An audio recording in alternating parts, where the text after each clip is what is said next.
உன் பலவீனத்திலே என் பலன் பூர்வமாக விளங்கும். என் கிருபை பூர்வமாக தேவனுக்கு கர்த்தராகிய இயேசு கிறிஸ்து நாமத்தினாலே ஸ்தோத்திரம். எனக்கு பதில் சொல்லும்போது ஒரு விஷயம் சொன்னாங்க. எவ்வளோ பேர்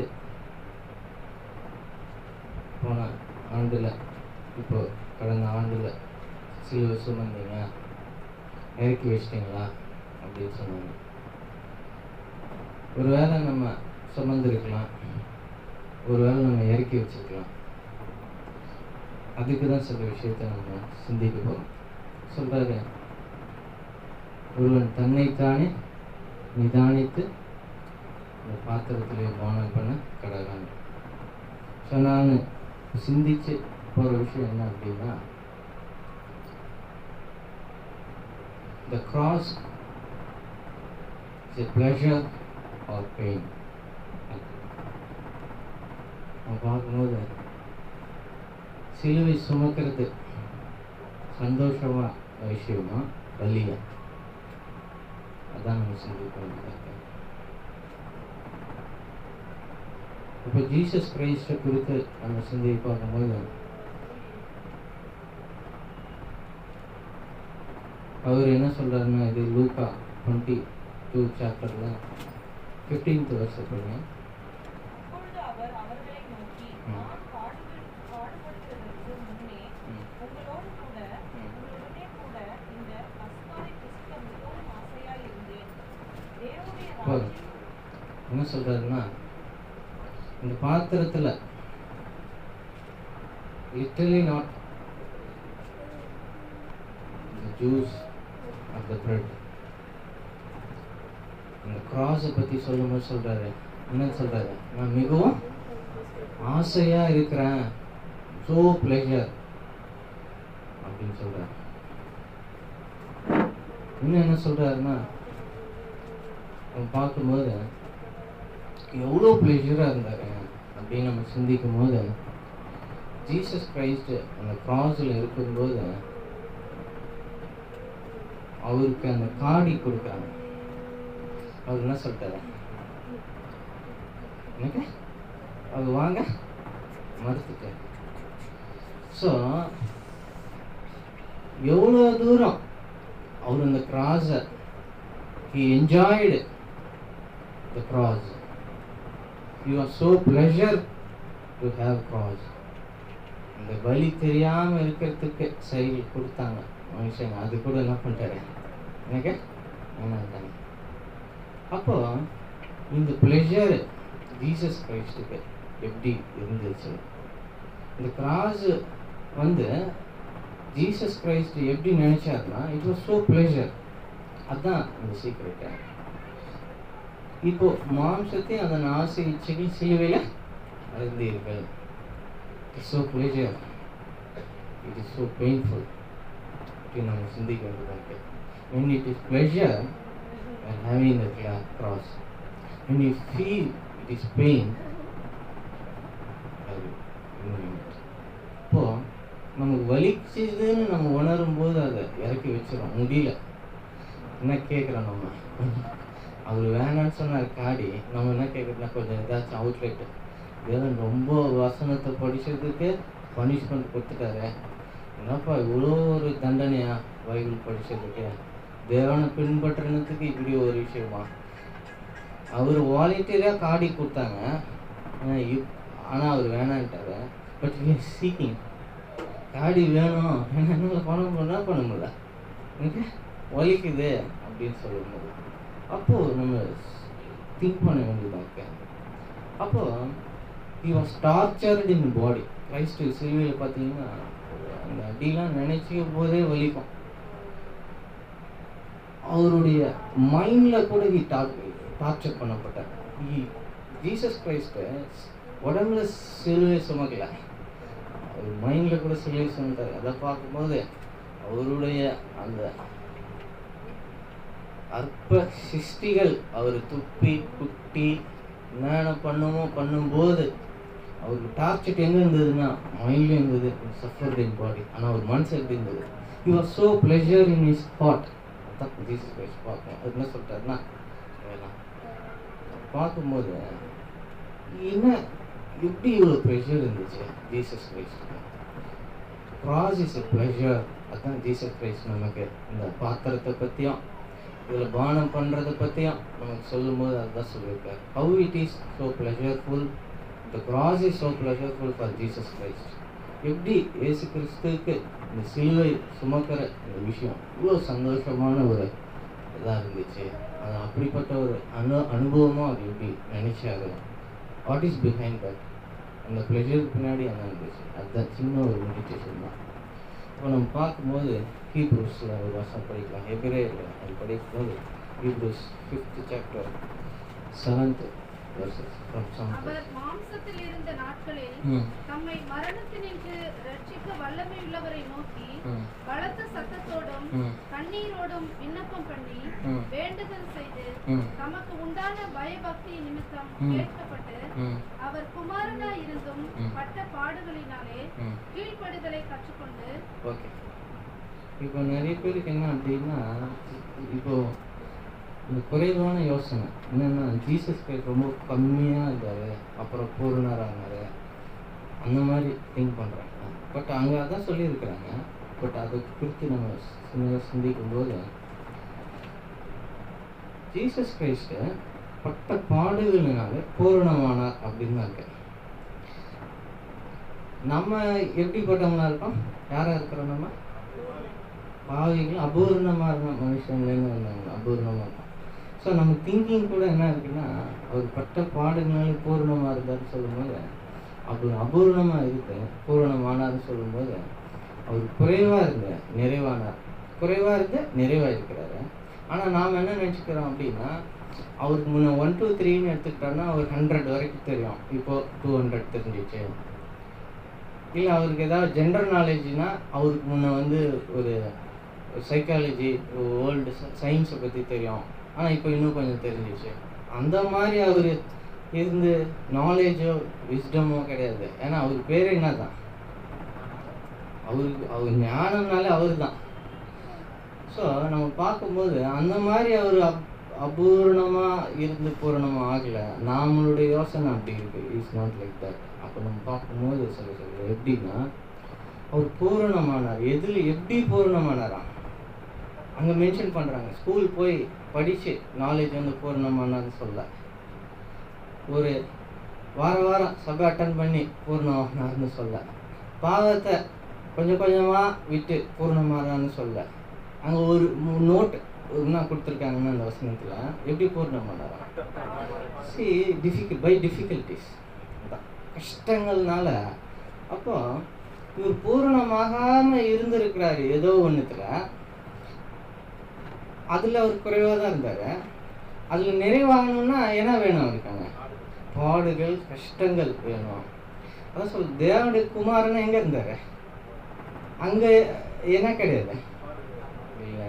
அப்போது இது இப்போ பட்ட பாடுகள்னால பூரணமாகணும் அப்படிங்கிறது ஒரு விஷயமாயிடுச்சு. அப்போ நம்ம யோசித்து பார்க்கும்போது சொல்லி ஜீசஸ் கிரைஸ்ட் நம்ம என்ன பாயிண்ட் திங்க் பண்ணிட்டு வரோம்னா, வெதர் ப்ளஷர் ஆர் பெயின், அதுதான், அதுக்கு தான் இது யோசிக்கிறோம். இப்போ பாடுகள்னால பூரணமானார், பாடுகள் மூலமாக ஜீசஸ் கிரைஸ்ட் பூரணமாகிறாரு, தான் பூரணமாகிறன்றது தான் அந்த ப்ளஷருக்கு பின்னாடி இருக்கக்கூடிய ஒரு ஃபஸ்ட்டு பாயிண்ட்டு. ஏன் பாடுகள் மூலமாக அவர் ப்ளஷர் அந்த பூரணமாகணும் அப்படின்னு நம்ம பார்க்கும்போது, நாம் இன்னைக்கு பிரதர் தாமஸ் வாசித்தாரு. வழக்கமான அதெல்லாம் பேச மாட்டேன் சார், எனக்கு தெரியும் ரொம்ப ஸ்பீடு தான், பட் இன்னைக்கு என்ன சொல்லுவோம். பிரதர் தாமஸ் இன்னைக்கு படித்தார். என்ன படித்தார்? லூக்கா மத்தேயு 26:27. நம்ம என்ன படித்தோம்? அதில் என்ன படித்தோன்னா, ஜீசஸ் கிரைஸ்ட் எவ்வளோ கஷ்டப்பட்டாருன்னு படித்தோம் இல்லைங்களா? அவர் அது கஷ்டப்பட்ட பின்பு அதை எழுதி அதை நாம் படிக்கிறோம். இது ரொம்ப ஈஸி இல்லையா? ஆனால் அதுக்கே நமக்கு ரொம்ப கஷ்டமாக இருக்குது. ஜீசஸ் கிரைஸ்ட்டு நம்ம திங்க் பண்ணி பார்த்தோம்னா எப்படின்னு பார்க்கும்போது என்னென்னா, இது எல்லாமே அவருக்கு எப்போ எழுதிட்டாங்க, தேவன் இடத்துல வார்த்தை இருந்தது, அந்த வார்த்தையும் ஒரு தேவனாக இருந்தார். அவர் ஃப்ரம் பிகினிங்ல இருந்தார். 26th and 27th சாப்டரு எழுதினதே யார் தான்? God returned the chapter through whom? Jesus Christ தான் சகோதரர்களே. அந்த 26ஆம் அதிகாரத்தை எழுதினது யார் தெரியுங்களா? Not Matthew, Jesus Christ. அதான் சொல்றாரு. அந்த 26 எப்படி இருக்கும்? நீ இந்த மாதிரி உன்னை வந்து துப்புவாங்கப்பா, இந்த மாதிரி உன்னை இது பண்ணுவாங்கப்பா, இப்படிலாம் படுவ, உனக்கு கஷ்டம் வருன்னு ஓன் ஹேண்ட் ரைட்டிங்கில் அவர் என்ன பண்ணுறாரு சகோதரர்களே? So return it is a fact. அதில் பிலீவ் பண்ணுறீங்களா? இது உண்மைன்னு ஏற்றுக்கிறீங்களா, இல்லை ஜஸ்ட் இது நான் சொல்கிற பிலீஃப்னு நினைக்கிறீங்களா? சார் ஃபேக்ட், சத்தியம். ஜீசஸ் கிரைஸ்ட் தான் என்ன பண்ணார் சகோதரர்களே? சகலமும் அவரை கொண்டு அவர் மூலமாக சிருஷ்டிக்கப்பட்டதுன்னா நாட் மெட்டீரியல் திங்ஸ் மட்டும் இல்லை, இது ஆவிக்குரிய வார்த்தைக்கு ஜீசஸ் கிரைஸ்ட் மூலமாக தேவன் எழுதினாரு. இப்போ நம்ம என்ன படிக்கிறோம் அப்படின்னா, ஜீசஸ் கிரைஸ்ட் சிலுவையில் தொங்க போகிறாரு. அவர் என்னெல்லாம் பண்ணுவாங்கன்னு is written, it was written by his own hand about the cross what he has to pass. அவர் எதை கடந்து போகணுமோ அந்த கிராஸை பற்றி, அதை பற்றி ஜீசஸ் கிரைஸ்ட் எழுதினாரு. படப்போகிற பாடல் இப்போ நம்ம லைஃப்பில் நம்ம எடுத்துக்கலாம். யாராச்சும் வந்து கொஞ்சம் அங்கப்பா கஷ்டம் அப்படி ஏதோ ஒரு இது சொன்னாலும் நமக்கு டென்ஷன் ஆகும். நம்ம எப்படிலாம் கஷ்டப்பட போகிறோம் அப்படின்னு நமக்கு உட்கார வச்சு விவரிச்சா நமக்கு எப்படி இருக்கும்? It is a pleasure or pain. கேட்கும் போது எப்படி இருக்கும் சார்? சொல்லி பெயின்ஃபுல் திங்னா ஒரே ஒரு வாரத்தில் ஒரு எச்சரிக்கை தேவன் வந்து நம்ம தப்பு பண்ணிட்டா நான் இருப்பான்ற ஒரு வசனம் சொல்லும் போதே பாதி பேருக்கு அப்படியே ஒரு மாதிரி டல்லாகிடுறாங்க. ஒரே ஒரு வசனம். நான் ஃபஸ்ட்டு என்னை பற்றி தான் சொல்கிறேன். என்ன ஆகிடுது எனக்கு, என்னடா இது இப்படிலாம் ஒரு கஷ்டம் வருமா நமக்கு அப்படின்னு சொல்லி நம்ம மனசு என்ன ஆகுது. பட் ஜீசஸ் கிரைஸ்ட்டு எல்லா வசனம் எழுதினாரு. இன்னொரு ஆர்டினரி ஹியூமன் பீங்கை வந்து என்ன பண்ண போகிறாரு, அதெல்லாம் கவர் பண்ண.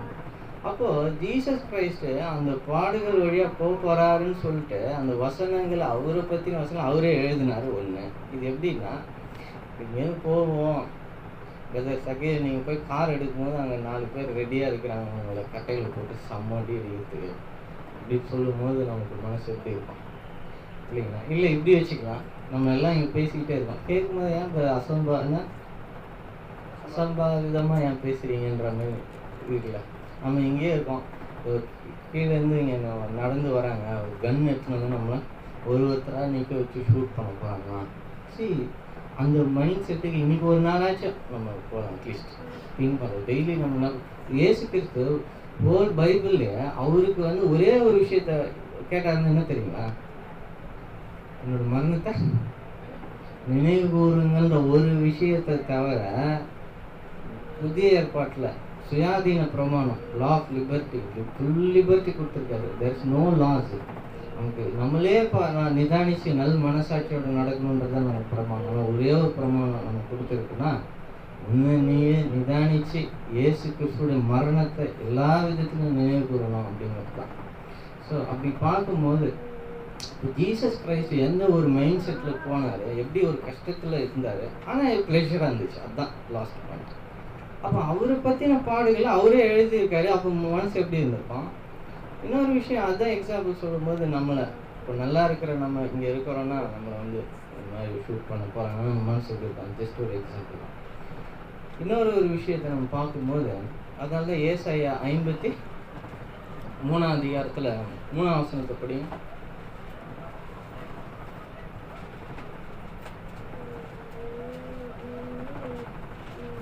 அவர் அசட்டை பண்ணப்பட்டவரும் மனுஷரால் புறக்கணிக்கப்பட்டவரும் துக்கம் நிறைந்தவரும் பாடு அனுபவித்தவருமாய் இருந்தார். அவரை விட்டு இப்போ இதெல்லாம் நமக்கு தெரியும். 53:10 படிங்க. கர்த்தரோ அவரை நொறுக்க சித்தமாக்கி அவரை பாடுகளுக்கு உட்படுத்தினார். இப்போ நான் என்ன சொன்னேன்னா, இங்கே யாராவது ஒரு கன் எடுத்து வந்து நம்ம ஷூட் பண்ண போகிறாங்கன்னா ஐயோ அப்படியான்னு இருக்கும். பட் அது வந்து 100% உண்மை வந்து ஷூட் பண்ணிடுவாங்க.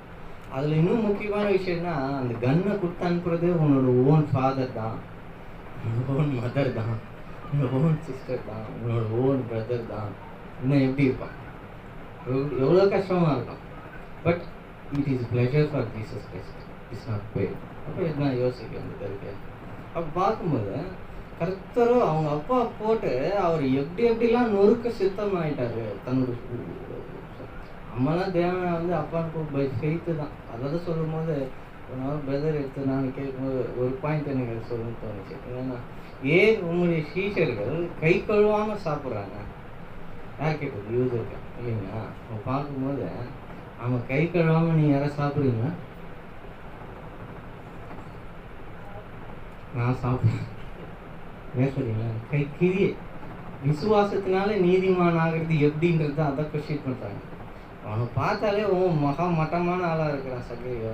அவன் செய்யறதுலாம் இவ்வளோ ஒரு பாவியான மனுஷன் எப்படி நீதிமான் ஆகுது? That is the question. அவங்க ஜீசஸ் கிரைஸ்ட் மூலமாக இயேசு ரத்தம் சகல பாவங்களையும் சுற்றி தெரிவிப்பாங்க. இப்போ இங்கே என்ன நம்ம பார்க்குறோம் அப்படின்னா, தேவனே அவரை நொறுக்க சித்தம் ஒரு ஆகினார். அவர் பாவியா? அதுவும் கிடையாது. நமக்கு நல்லா தெரியும். But it is pleasure. இது எல்லாத்தையும் தெரிஞ்சு ஜீசஸ் கிரைஸ்ட் நம்ம சொல்லிட்டே போனால் போயிட்டே இருக்கலாங்க இல்லைன்னா. அப்போ நம்ம பார்க்கும்போது இயேசு கிறிஸ்து சிலுவை சுமக்கிறதுக்கு அவருக்கு எது பெரிய ஒரு சந்தோஷமாக இருந்தது அப்படின்னு நம்ம பார்க்கும்போது, அதாவது சகோதரர்களே, பட்ட பாடுகளினாலே கீழ்ப்படுதலை கற்றுக்கொண்ட ஒபீடியன்ஸு அப்படின்னு நம்ம பார்ப்போம். இப்போது இயேசு கிறிஸ்துவோட அவர் தன்னுடைய ஊழியத்தை ஸ்டார்ட் பண்ணும்போது அவர் பின்னாடி நிறைய பேர் வந்தாங்க. யோவான் 6th chapterல நம்ம பார்க்கும்போது அந்த வப்பத்தெல்லாம் பண்ணி எவ்வளோ பேர் சாப்பிட்டாங்களா? நிறைய பேர் சாப்பிட்டாங்க. அதே 6th chapter சொல்லும்போது இது கடினமான உபதேசம் யாருது? அப்போ பேதர் என்ன சொல்கிறாரு? இந்த வார்த்தையை விட்டு நாங்கள் எங்கே போவோம் அப்படின்னு சொல்கிறார். போனாரே இல்லையா? போனாரா? இயேசு கிறிஸ்து துப்பவும் சபிக்கவும் ஒரு கட்டத்தில் போயிட்டாரு. அப்புறம் வந்து பேக் டு ஃபார்ம். அது வேறு விஷயம். இப்போ நம்ம சிந்திக்கும் போது இயேசு கிறிஸ்துக்கு இந்த சிலுவை எப்படி மிகப்பெரிய ஒரு சந்தோஷமாக இருந்துச்சு. இது ஒரு வழியாக தானே இருக்கலாம், கஷ்டத்தை தான் நான் அனுபவித்தார். But it was so pleasure. அதுதான் பாயிண்ட். இப்போ நம்ம பார்க்கும்போது சரி ஒரு விஷயத்தை நான் சொல்லி முடிக்க விரும்புகிறேன். அதான் நம்ம பார்க்கும்போது என்ன பார்க்கலாம் அப்படின்னா, அதாவது வந்து பிலீவிங் காட், பிலீவிங் வேர்டுன்னு ஃபஸ்ட்டு சொல்லலாம். Believing word, confusing the word, following the word, இதெல்லாம் நம்ம செய்கிறோமா? செய்யாமல் நீங்கள் உட்காந்துருக்கோம் இல்லைங்களா? செய்கிறோம் இல்லைங்களா? ஆனால் ஜீசஸ் கிரைஸ்ட் பார்க்கும்போது டையிங் ஃபார் வேர்டு, தேவனோட வார்த்தைக்காக சாகணும் அப்படிங்கிறது தான் நம்ம பார்க்குறோம். அப்போ என்ன இருக்குமா? பாடுகள் இருக்குமா? பரவாயில்லன்னு ஏற்றுக்கிட்டாரு. எப்படி ஏற்றுக்கிட்டாரு? அந்த வார்த்தையை நிறைய பேர் பிலீவ் பண்ணுவாங்க. நம்ம என்ன பண்ணுறோம்? யோவான் 6th chapter வரைக்கும் நிறைய பேர் என்ன பண்ணாங்க? பிலீவ் பண்ணாங்க. இன்னும் கொஞ்சம் லெவல் கன்ஃபஸ் பண்ணாங்க, வார்த்தைன்னு சொன்னாங்க. அது வந்து அப்போஸ்தலர் இதில் படிக்கும்போது நம்ம பார்க்குறோம். என்ன சொல்கிறாங்க? சிலர் விசுவாசித்தார்கள், சிலர் விசுவாசிக்கல, சிலர் ஏற்றுக்கிட்டாங்க, அப்புறம் பார்க்கலான்னு போயிட்டாங்க. இன்னும் சோ மெனி குரூப்ஸ் இருக்கு. ஆனால் இங்கே நம்ம பார்க்கும்போது believing God word, confusing the word, following the word, standing for word, dying for word. Jesus Christ என்ன இருந்தார்னா, தேவனுடைய வார்த்தையின்படி தான் சாகிறத சந்தோஷமாக நினைச்சார். அதுதான் சொல்லி பார்க்கும்போது தேவனுடைய வார்த்தையின்படி தான் சாகிறத ரொம்ப சந்தோஷமாக எண்ணினார், மேன்மையாக எண்ணினார். இந்த வாய்ப்பை தேவன் அவர் கொடுத்தாருன்னு சொல்லி அதை அவர் சரியாக பயன்படுத்திக்கிட்டார். எது வரைக்கும் பயன்படுத்தினார்னா, அவர் மரண பரிந்தம் நம்ம பார்க்குறோம். நாம் மரண பரிந்தம்னா நம்ம என்ன சிந்திக்கணும்னா, அந்த இந்த சரீர மண்ணுக்கு போகிற அந்த மரண பரிந்தம் வச்சு நம்ம அப்படியே போகக்கூடாது. இந்த பழைய மாம்ச சிந்தை இருக்குது பார்த்தீங்களா, அந்த மரண பரிந்தமும் நம்ம இந்த சிலுவை வச்சுருந்தா அப்புறம் அந்த சிலுவை நமக்கு என்ன இல்லை, வி டோன்ட் ரிக்வயர்டு இல்லைங்களா? நமக்கு அது வழியாகவே இருக்காது. மாம்ச சிந்தையும் உள்ளே இருந்துக்கிட்டு ஆவிக்குரிய சிந்தையும் உள்ளே இருந்துட்டா எப்படி தான் இருக்கும் சிலுவை? எப்படி இருக்கு சொல்லுங்க? உலகத்தின்படி வாழணும்னு ஆசை வச்சுக்கிட்டு தேவனுடைய வசனத்தை கை கொள்ளணும்னு நினச்சிக்கிட்டா பெயின் என்ன ஆகிடும்? ஃபுல்லாக என்ன ஆகிடும்னா மனசுலேருந்து மைண்டுக்கு போகும், மைண்ட்லேருந்து பாடிக்கு ரேடியேஷன் ஆகி தாங்க முடியாது. யாராச்சும் கொஞ்சம் என்ன பண்ணுங்க, காடி கொடுங்களேன் அப்படின்னு என்ன பண்ண ஆரம்பிச்சிடும். நம்ம இந்த வலியை மறக்கிறதுக்கு வேறு ஏதாவது சோர்ஸ் நம்ம தேட ஆரம்பிச்சிடுவோம். அந்த மாதிரி கட்டாயமாயும் அல்ல, விசனமாயும் அல்ல. இயேசு கிறிஸ்து மனப்பூர்வமாக தேவனுக்கு தேவனுடைய வார்த்தையின்படி நிற்கணும்னு அவர் நினைக்கல, சும்மா பிரசங்கிக்கணும்னு அவர் நினைக்கல. இல்லைங்களா? இல்லை கூட போகிறவங்களோட நடந்து போகணும்னு நினைக்கல. அவர் தேவனுடைய வார்த்தையின்படி தான் மரிக்கணும்னு தீர்மானம் பண்ணியிருந்தாரு. இந்த மரணத்தை தான் அனுபவிக்கிறதுக்கு எப்படி இருந்தாரு? மிகவும் ஆசையாக இருந்தான்னு சொல்கிறார் சார். சொல்லி இன்னைக்கு நமக்கு இந்த மைண்ட் செட்டு வரணும். போன வருஷத்தில் கொஞ்சம் ஆசையாக இருக்கும், அப்புறம் கொஞ்சம் ஒரு மாதிரி இருக்கும், அப்புறம் காடி கேட்போம். அப்புறம் நம்ம என்ன சொல்லுவோம்னா, ஜீசஸ் கிரைஸ்டே வந்து அவர் சிலுவை இந்த என்ன ஊர் பேதுருக்கு சீமோனு கொடுத்துட்ட கொஞ்சம் என்னோடது கொஞ்சம் என்ன பண்ணுவேன் எனக்கு. அவன் தன் சிலுவை என்ன ஒரு நாள் விட்டு ஒரு நாளா, இல்லை ஒரு மாதம் விட்டு ஒரு மாதமா, இல்லை ஒரு வாரம் விட்டு ஒரு வாரமா? வசனம் என்ன சொல்லுங்க? டெய்லி இல்லைங்களா? அப்போ சொல்லும்போது நம்ம என்ன சொல்ல, ஜீசஸ் கிரைஸ்ட்டை என்ன பண்ணிட்டாருன்னா அவர் சிலுவை கொடுத்துட்டார். இது என்னத்தை குறிக்குதுன்னா, ஆக்சுவலாக அவருக்கு மேக்சிமம் எண்டு முடிச்சிட்டாருன்றது தான் குறிக்குது. என்ன இப்போ இயேசு கிறிஸ்துவே வெயிட் தாங்க முடியலன்னு சொல்லிட்டாருன்றது குறிக்கல. பட்ட பாடுகளினாலே என்ன, அது அல்டிமேட், அதுக்கு மேலே முடியாது, அதுக்கு மேலே இல்லை, கம்ப்ளீட் டிஃபிகல்ட்டிஸ் அவர் என்ன பண்ணிட்டாரு, சுமந்தாருன்றதை தான் சகோதரர்களை குறிக்குது. அது இன்னொரு விஷயம், இந்த அந்த அந்த அந்த அந்த அந்த கேரக்டர் நம்ம படித்தோம். அவர் ரொம்ப பாக்கியவான் இல்லைங்களா? பாக்கியவான் இருக்கார். ஆனால் நான் சொல்கிறேன், வேதம் சொல்லுது நம்ம தான் பாக்கியவான்.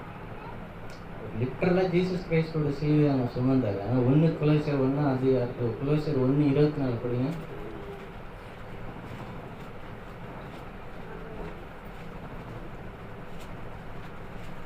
இப்பொழுது நான் உங்கள் நிமித்தம் அனுபவிக்கிற பாடுகளில் சந்தோஷம் அடைந்து கிறிஸ்துவினுடைய உபத்திரவங்களில் குறைவானதை அவருடைய சரீரமாகிய சபைக்காக என் மாம்சத்திலே நிறைவேற்றுகிறேன். ஜீசஸ் கிரைஸ்டுக்கு is a pleasure or pain? இது பவுலுக்கு என்ன சொல்றாருங்க? சந்தோஷமா என்ன சொல்றாருங்க? இந்த இயேசு கிறிஸ்துவோட எண்ணத்து எவ்வளவு வரும்? குறைவானத. அவர் பாக்கியசாலி இல்லை சகோதரர்களே. ஜீசஸ் கிரைஸ்டுடைய அந்த சிலுவை கொஞ்சம் அந்த ரெஸ்ட்டை யாருக்கு கொடுத்துருக்காரு? அந்த மனவாட்டி சபைக்காக இருக்கக்கூடிய நமக்கு அந்த சான்ஸ் கொஞ்சம் என்ன பண்ண முடியும்? நாம இப்போ நாம கூட பிதாவின் சித்தத்தின்படி மரிக்கக்கூடிய அந்த வாய்ப்பை நமக்கு கூட கொடுத்துருக்காரு. அந்த ஊரானாகிய சீமோன், அவரு இஸ் நாட் கிஃப்டட், ரியலாக கிஃப்டட் யாருன்னா நமக்கு தான். அதை புரிச்சுக்கிட்டாரு. அதான் இவர் சொல்றாரு, பவுல் எனக்கு ரொம்ப சந்தோஷமா இருக்கு, ஆசையா இருக்கு. பவுல் எங்கேயாச்சும் காடி வேணும்னு கேட்டாரா? என்ன பண்ணல. அதான் சொல்லும்போது அவருடைய சொல்ற 2 தீமோத்தேயு 3 சொல்லும்போது, அன்றி தேவ பக்தியா இருக்கணும் என்ன மைண்ட் செட் இருந்தது அவங்களுக்கு? உபத்திரவப்படுவார்கள். இப்போ பாருங்க, மேத்யூஸ் 26 அதை நம்ம படிச்சோம், சாப்டர் படித்தோம், ஏசாயாவில் படித்தோம். முன்னாடியே தெரிஞ்சு தான் ஜீசஸ் கிரைஸ்ட் அது வாலண்டியராக, அதுக்கு பேர் தான் ஜீவ பலி. நம்ம கூட இட்ஸ் வாலண்டியர் சாக்ரிஃபைஸ் தான் இல்லைங்களா? சொல்கிறேன், ரொம்ப கஷ்டமாக இருக்கும், ஆடுகள் இருக்கும். பட் தேவனுக்காக தேவனுடைய வார்த்தையின்படி நீ மறிக்கிறதுக்கு விரும்புறியா? இதுதான் தேவன் இப்போ நம்மளையும் மறுபடியும் நினைவு கூற சொல்கிறார். ஏன்ப்பா இப்படி சொல்லி தானே நீ ஞானஸ்தானம் எடுத்த? இதுதான் கான்ட்ராக்டை, இதுதான் உடன்படிக்கை. இந்த கான்ட்ராக்டை டுடே வி ஆர் ரெனவலிங். சும்மா நம்ம அப்படியே சாப்பிட்றத விட்டு ஐயோ அவங்க ரொம்ப சிலுவையில் அப்படியே கற்பனை பண்ணிட்டு போகிறது. அதை சொல்கிறேன், என்னை பார்த்து என்ன பண்ணாதீங்க, எனக்காக என்ன பண்ணாதீங்க அல்லாது. ஏன்னா அவரு என்ன பண்ணல, அவரு அழுதாரா? அவர் கண்ணீர் விட்டாருன்னா அதுக்கெல்லாம் நிறைய விஷயம் சொல்லி அவருக்கு வலி தாங்கன்னு நினச்சி அவர் கண்ணீர் விடலை இல்லைங்களா? தன் பிதாவை என்ன பண்ண போறாரு? பிரிய போறாரு இல்லைங்களா? லாஸ்ட் ஒரு கொஞ்சம் வாரம் ஒரு டெத்துக்கு போனேன். அவங்க சொல்றாங்க 65 வருஷம் நானும் என்னோட மனைவியும் ஒன்றா வாழணும், ஒன்று அப்படியே பதற. உலக பிரகாரமாக ஒரு ரிலேஷன்ஷிப்பை கொஞ்ச நாள் இப்படி கண்டினியூ பண்ணிட்டு அது பிரியும் போது எவ்வளோ பெயின் இருக்கு. ஜீசஸ் கிரைஸ்ட் அது நமக்கு தெரியவே தெரியாது. நம்ம எந்த கேலண்டரில் போய் பார்க்க முடியும் ஜீசஸ் கிரைஸ்டுக்கும் பிதாக்கும் எவ்வளோ தெரில இல்லைங்களா? அது பிகினிங், அந்த பிகினிங்கே நமக்கு தெரியாது. அப்போ அந்த மரணம் அவர் சொல்கிறாரு, அவர் ப்ரேயர் பண்ணுறாரு இல்லைங்களா? அப்போ கூட என்ன கேட்குறாரு, அப்பா உங்களுக்கு சித்தம்னா பார்த்துட்டுனா இருக்கான். ஸோ இதுதான் அவரோட பெயின். அவருக்கு பெயின் இருந்துச்சு, இதுவும் பெயின். நான் ப்ளஷரை பற்றி சொல்லிட்டேன். Dying for word, dying for God it's pleasure. எது தெரியுங்களா அவருக்கு பெயினாக இருந்துச்சு? தேவன் என்ன பண்ண போகிறாரு? அவர் பிரிய போகிறாரு அப்படின்னு பார்க்குறோம். இப்போ நம்ம பார்க்கும்போது சகோதரர்களே, இன்னைக்கு நம்ம என்ன நிதானிக்க வேண்டியதாக இருக்குதுன்னா, நம்ம இந்த உலகத்தில் இந்த கடந்த வருஷத்தில் இந்த அப்பத்தை இதெல்லாம் சாப்பிட்டு நம்ம போயிட்டு இந்த உலகத்தாராக வாழும்போது இந்த ப்ளஷர் பெயின் ஆகிடும். ப்ளஷரு பெயின் ஆகிடும். தேவனுடைய வார்த்தை எப்படி ஆகிடும்? நமக்கு ரொம்ப ஹார்டாகிடும், ரொம்ப கஷ்டமாகிடும், வலி தாங்க முடியாது நமக்கு. இப்போ சொல்லும்போது தேவனுடைய வார்த்தையை நம்ம என்ன பண்ணிக்க வேண்டியதாக இருக்குன்னா, அதுக்கு தான் சொல்லும்போது அவர் சத்தியத்தை கொடுத்து அதுக்குள்ளாகவே நாம் இருக்கும்போது அது நம்ம ப்ளஷராகவே இருக்கும். இன்னைக்கு இந்த அப்பத்தை, இந்த ராட்ச ரசத்தை நம்ம கையில் எடுக்கும்போது நம்ம என்ன சிந்திக்க வேண்டியதாக இருக்குன்னா, தேவனே இப்படி வார்த்தை நம்முடைய குமாரனுக்கு வார்த்தையின்படி மறிக்கிறது, அவர் கையினாலேயே அவருடைய மரணத்தை எழுதியிருக்கிறார். அவரு மரண சாசனம் எழுதப்பட்ட பின்பு அது பலிக்கும்னு சொல்லிச்சு. மரண சாசனத்தை யார் தான் எழுத முடியும்? உயிர் யார் தான் எழுத முடியும்? என் உயில ஸ்டாண்டில் எழுத முடியுமா? மீன்ஸ் என்னங்க உயிருக்கு வில் என்னோட வில்ல ஸ்டான்லி கேன் ரைட். என்னோட ஜீசஸ் கிரைஸ்டோட வில், அவருடைய மரணத்தை அவர் என்ன பண்ணாரு? எழுதினார். சொல்ல அப்படி எழுதி கூட இவர் சோ பிளஷர். ஏன்னா பட்ட பாடுகளினால தேவனுடைய வார்த்தைக்கு நான் கீழ்ப்படிந்தேன்னு சொல்லி தன்னை நிரூபிக்க போறார். தன்னை மரண பரிந்தும் தன்னை கீழ்ப்படுத்தி தன்னை நிரூபிக்க போறாருன்னு சொல்லி நம்ம பார்க்குறோம். அதுவும் இல்லாமல் அவருக்கு there is no மீடியேட்டர். காடுக்கு அவருக்கு என்ன இல்லை, அவரே தான் அவருக்காக என்ன பண்ணுது இல்லை நமக்கு. ஆனால் இப்போ எப்படி இருக்கு? நமக்கு இயேசு கிறிஸ்து இருக்காரு, நமக்கு மீடியேட்டர் இருக்காரு, நமக்கு ஃபுல் சப்போர்ட் இருக்கு, கிரேஸ் இருக்கு இல்லைங்களா? நம்ம கிரேஸில் தான் ஓடிட்டு இருக்கோம். இன்னைக்கு விழுந்தாலும் உடனே நம்மளை பேக் டு ஃபார்ம் உடனே கொண்டு வந்து நிறுத்தி வந்துடும். அந்த மாதிரி ஒரு இதில் ஓடிட்டு இருக்கோம். அதெல்லாம் நம்ம கவனிக்கணும். லாஸ்ட் இயர் நம்ம ஃபுல்லாக டிவைன் நேச்சர் பற்றி நம்ம அவ்வளோ தூரம் தேவை நமக்கு எல்லாத்தையும் சொல்லி கொடுத்தாரு. நம்ம பார்க்கும்போது இதெல்லாம் நம்ம சிந்திச்சு பார்த்து இந்த சத்தியத்தெல்லாம் நம்ம கொடுத்துருக்காரு. இன்னைக்கு இந்த பாத்திரத்தில் இந்த ராத்திர ரசத்தையும் அந்த அப்பத்தையும் நம்ம எடுக்கும்போது, தேவனே இந்த வருஷத்தில் எனக்கு என்ன இருக்குன்னா, குறைவான பாடுகளை நான் மிக சந்தோஷமாக அனுபவிக்கிறதுக்கு எனக்கு கிருபை செய்யுங்க. போன வருஷத்தில் நான் பார்க்கும்போது அது எனக்கு ஒரு பலின்னு நினச்சிட்டேன், பெயின்னு நினச்சிட்டேன். சரீரத்தில் உபத்திரம் வரலாம், அவன் மைண்டில் டிஸ்ட்ராக்ஷன் இருக்கலாம், ஆனால் அவன் மனசு முழு இருதயத்தில் முழு பலத்தில் முழு ஆத்மா தேவனை கற்றுக்கிறதுல அன்பு கூறுவேன். அதனால நமக்கு என்ன கிடைக்க போகுதுன்னா, நம்ம என்னன்னா பெரிய ஒரு க்ளோரி மாலை போட்டு அவங்க வரவே இருப்பாங்க. அந்த மைண்ட் செட் கூட அது இல்லை. சொல்லி என்னங்கன்னா, தேவனுக்கு இதனால மகிமையாக கிடைக்க போதான். அதை தான் நம்ம ரிமெம்பர் பண்ணுறோம். தி கிரியேட்டர் ஹூ கிரியேட்டர் ஸ்டார்ஸ் இல்லைங்களா? நமக்கு தெரியாது என்னென்னலாம் படித்தாலும் தெரியாது. ஹெவன்லி பாடிஸ் இதுலலாம் தேவனுக்கு மகிமை வராதா? தேவன் இவ்வளோ படைச்சிருக்காரு, இதில் மகிமை வராதா? இல்லைங்களா? நீங்கள் ஒரு புக் படிச்ச சயின்டிஸ்ட் பேர் மறந்துச்சு. அவர் ஒரு அஸ்ட்ராலஜர். அவர் என்ன எழுதியிருக்காரு தெரியுங்களா? ஐ பிலீவ் there's a காட்னு எழுதி வச்சுருக்காருன்ட்டு ஒரு புக்கு. அது ஒரு பெதர்வான கொடுக்கல சொல்லி அது போட்டிருந்தாங்க. அவர் ஃபுல்லாக சொல்லிட்டு அந்த கேலக்ஸி பற்றிலாம் சயின்டிஸ்ட் ஏன் பாருங்க, தேவனுக்கு மகிமை நம்மளால் வர வேண்டிய அவசியம் இல்லை இல்லைங்களா? Is glorious God.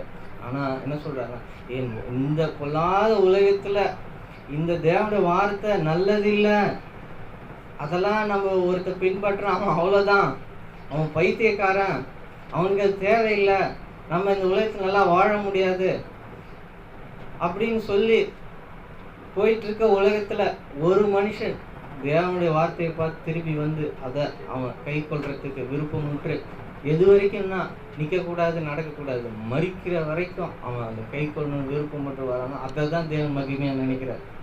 தேவனுடைய வார்த்தையின்படி மரண பரியந்தமும் அதில் நிற்கிறத தேவன் மகிமையாக நினைக்கிறாரு.